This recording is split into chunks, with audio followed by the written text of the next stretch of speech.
लोग रहस्य से भरी फिल्मों की कहानियां पसंद करते हैं क्योंकि उनमें हर सीन के बाद एक्साइटमेंट बढ़ती रहती है, ये जानने के लिए कि आगे क्या होगा। सोचिए, जब फिल्में देखकर ये हाल होता है तो भला जिस इंसान का जीवन खुद रहस्य हो, उसके आसपास के लोगों को कैसा महसूस होता होगा। आज इस वीडियो में ऐसे 3 रहस्यमयी इंसानों की सच्ची कहानी जानेंगे और इनमें से एक कहानी पर तो मूवी बन भी चुकी है।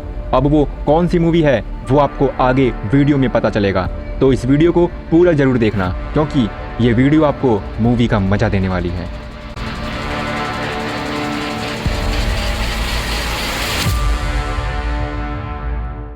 रे ग्रीसर। ये घटना 15 अप्रैल 2005 की है। सोचिए, एक व्यक्ति अपने घर से ऑफिस के लिए निकलता है, अपना काम खत्म करता है, अपनी गर्लफ्रेंड से फोन पर बात करता है और फिर अचानक से गायब हो जाता है। वो भी ऐसा गायब नहीं कि कुछ समय बाद उसका या उसकी मौत का कोई सुराग मिल जाए, बल्कि वो इस तरह गायब होता है कि आज तक उसका कोई पता नहीं मिला।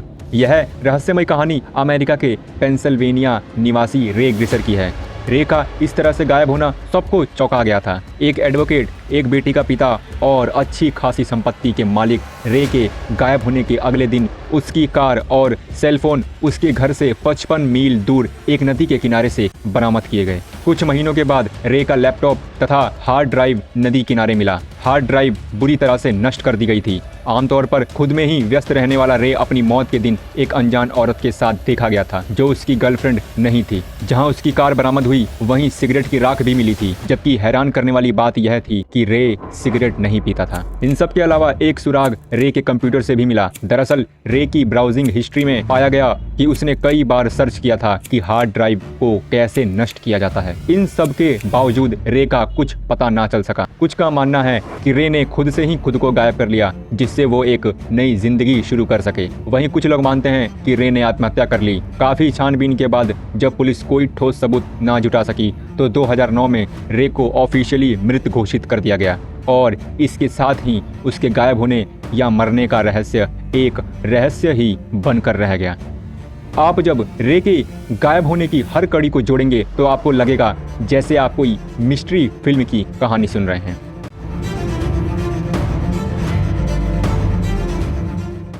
Lorry Erika Ruff. दुनिया में हर इंसान की अपनी एक पहचान है। खोजने पर आए तो पता लगाया जा सकता है कि कौन व्यक्ति कहाँ पैदा हुआ था, कहाँ पला बढ़ा और उसके परिवार में कौन कौन है। लेकिन अमेरिका के डलास की रहने वाली लॉरी इरिका रफ की कहानी आम लोगों से अलग थी। लॉरी कैनेडी ने बलाक रफ से शादी की तथा दोनों डलास में बस गए। काफी सारे मिसकैरेज होने के बाद 2008 में लॉरी ने एक बेटी को जन्म दिया। सब कुछ ठीक चल रहा था कि लॉरी की जिंदगी में एक अचानक तूफान आ गया। उसके पति को लगने लगा कि उनकी शादी कामयाब नहीं है तथा दोनों को तलाक ले लेना चाहिए। ये सदमा लॉरी बर्दाश्त ना कर सकी और उसने 2010 में आत्महत्या कर ली। अब आप सोच रहे होंगे कि यह कहानी तो दुनिया में बहुत से लोगों के साथ घटित हो चुकी है, तो इसमें नया क्या है। लेकिन हैरान कर देने वाली बातें तो लॉरी की मौत के बाद सामने आई। उसकी मृत्यु के बाद जब उसके सामान की तलाशी ली गई तो उसकी अलमारी से कई ऐसे कागजात निकले जिसने उसके पति और पुलिस को हैरानी में डाल दिया। दरअसल मृत्यु के समय लॉरी की उम्र 42 साल थी, लेकिन कागजात के हिसाब से 1988 से पहले लॉरी कैनेडी नाम की कोई महिला थी ही नहीं। उसके पास से कुछ दस्तावेज बरामद हुए जिन पर उसका नाम बेकी सुई टर्नर दर्ज था। बात यहीं खत्म नहीं होती। लोग हैरान तो तब रह गए जब रिकॉर्ड से पता चला कि उन दस्तावेजों पर जिस बेकी की जानकारी दर्ज थी वो 1-2 साल की बच्ची थी जो 1971 में घर में लगी आग में जलकर मर चुकी थी। अगर बेकी मर चुकी थी फिर लॉरी कौन थी, कहां से आई थी? इन सवालों का जवाब किसी के पास नहीं था। इस तरह 2016 तक लॉरी पुलिस की फाइलों में एक रहस्यमय केस बनकर पड़ी रही। लेकिन इसी साल लॉरी के रहस्य से पर्दा उठ गया। लॉरी के केस की तहकीकात कर रहे सोशल सिक्योरिटी एडमिनिस्ट्रेशन के इन्वेस्टिगेटर जॉय वेलिंग को 2015 में एक फोन आया। ये फोन न्यूक्लियर फिजिस्ट तथा फॉरेंसिक जेनेलॉजिस्ट कॉलिन फिट्जपैट्रिक का था। दरअसल 2013 के बाद जब लॉरी की कहानी अखबारों में छपने लगी तब से कॉलिन ऑनलाइन ही इस केस की छानबीन में जुटे हुए थे। कॉलिन ने जॉय को बताया कि उन्होंने लॉरी के डीएनए से उसकी फैमिली हिस्ट्री निकाल ली है जो फिलाडेल्फिया में रहती है। कॉलिन की बात पर भरोसा कर जॉय जब उनके बताए हुए पते पर पूछताछ करने पहुंचे तो उन्होंने उस परिवार के लोगों को लॉरी का ड्राइविंग लाइसेंस दिखाया जिस पर उसकी फोटो थी। लाइसेंस को देखते ही परिवार का एक सदस्य ने चीखते हुए कहा, ये तो किम्बरली है। ये लॉरी की मां का परिवार था तथा लॉरी का असली नाम किम्बरली मैकलेन था। जब वह 18 साल की थी तब अपने माता पिता के अलग होने के बाद वो घर से भाग गई थी। इसके बाद उसने अपनी पहचान छुपाने के लिए मरे हुए लोगों की पहचान अपनाई। अब आप ही बताइए, अगर लॉरी की जीवन पर फिल्म बने तो क्या आप एक पल के लिए भी ऐसी मिस्ट्री फिल्म से नजरें हटा पाएंगे? ब्रोडस का घर।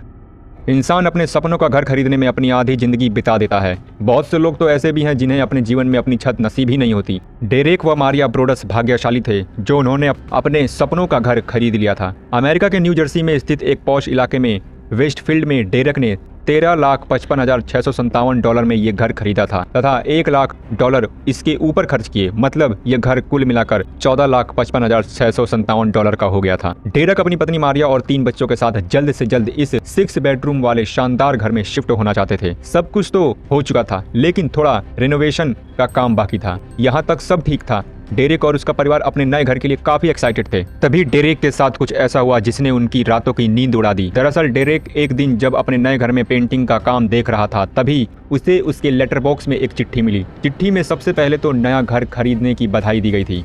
इसके बाद चिट्ठी लिखने वाले ने लिखा था कि इस घर पर नजर रखी जा रही है। लिखने वाले का दावा था कि उसकी पुश्तें इस घर पर नजर रखे हुए हैं। 1920 के दशक से उसके दादा ने इस घर पर नजर रखी। 1960 के बाद उसके पिता ने तथा अब वो इस घर पर नजर रखे हुए हैं। उसने डेरेक को ये भी लिखा था कि वे नहीं जानते कि इस घर की दीवारों में क्या राज दफन है। चिट्ठी लिखने वाले ने अपने नाम की जगह दी वाउचर लिखा था। चिट्ठी को लेकर डेरेक ने पुलिस में शिकायत भी की लेकिन चिट्ठियों का सिलसिला नहीं रुका। अब तो डेरेक को चिट्ठियों में धमकियां मिलने लगी थी। चिट्ठी लिखने वाला खुद को उनका पड़ोसी बताता था तथा उसे डेरेक और उसके परिवार से जुड़ी हर छोटी बड़ी जानकारी का पता था। वो डेरेक के बच्चे को यंग ब्लड कहकर संबोधित करता था।